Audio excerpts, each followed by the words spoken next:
দক্ষিণ 24 পরগনার diamond Harbour CPIM area কমিটির উদ্যোগে ডায়মন্ড হারবার সিপিআইএম পার্টি অফিসে রক্তদান শিবিরের আয়োজন করা হয়।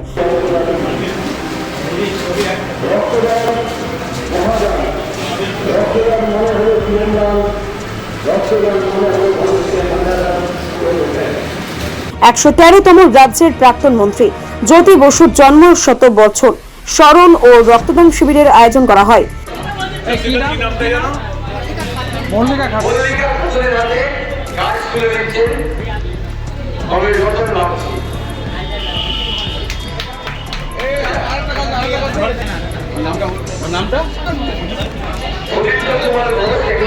এর পাশাপাশি প্রাক্তন মুখ্যমন্ত্রী জ্যোতি বসুর বিভিন্ন সময়ের ছবি নিয়েও জ্যোতি বসু গ্যালারি প্রদর্শনী করা হয়।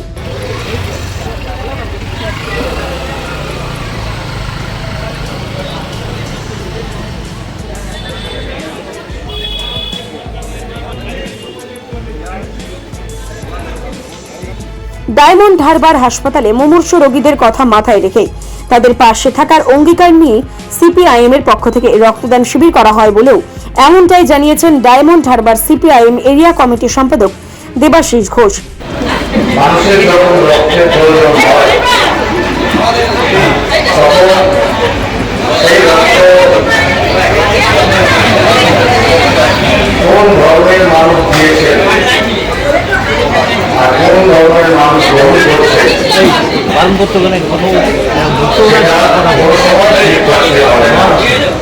আজকে যে সাম্প্রদায়িকতার বীজ সারা দেশে এবং পশ্চিমবঙ্গেও নতুন ভাবে ছড়িয়ে দেওয়ার চেষ্টা করছে, ধর্মের ভিত্তিতে মানুষে মানুষে ভাগ করছে, তার বিরুদ্ধে রক্ত দেওয়ার একটা আন্দোলন। সেই আজকে এখানে যারা রক্ত দিচ্ছেন তাদের মধ্যে হিন্দু আছে, মুসলিম আছে, পুরুষ আছে, মহিলা আছে।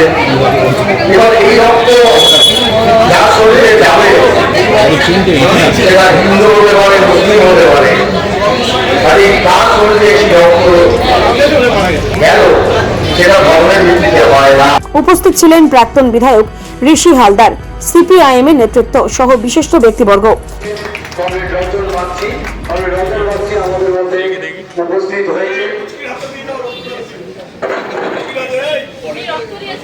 এদিন রক্তদাতাদের হাতে একটি করে গাছের চারা তুলে দেওয়া হয়।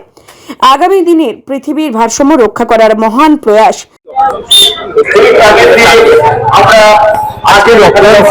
আমাদের টার্গেট সর্বাধিক টার্গেট, আমরা চাইছি অন্তত পক্ষে 100 বছরের রক্তদাতাকে নিয়ে এই শিবিরকে সফল ব্লাড ব্যাংক, তাতে যে রক্তের সংকট এবং গ্রীষ্মকালে সেটা মাত্রাতিরিক্ত সংকট হয়, এই সংকট থেকে পরিত্রাণের জন্যই আমরা এই রক্তদান শিবিরটা করছি এবং সেই জন্য মানুষকে আমরা সেই বার্তাই দিয়েছি যে আপনারা আসুন, রক্ত দিন। সরকারি যে প্রতিষ্ঠান, সেই প্রতিষ্ঠানকে বাঁচিয়ে রাখার যে লড়াই সিপিএম পার্টি লড়ছে, সেই লড়াইয়ের সঙ্গে থাকুন।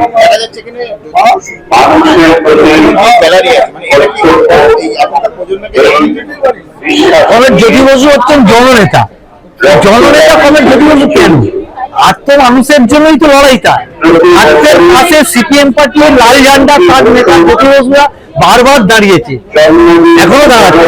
সেই জন্য আমাদের পশ্চিমবাংলায় যে মানুষের হাতে জমি ছিল না, যে মানুষের হাতে অধিকার ছিল না, ক্ষমতা ছিল না, সেই দাসদেরকে অধিকার ফিরে দিয়েছে। আত্ম মানুষের অধিকার ফিরে দেওয়ার জন্য সবচেয়ে বড় নেতার নাম হচ্ছে জ্যোতি বসু।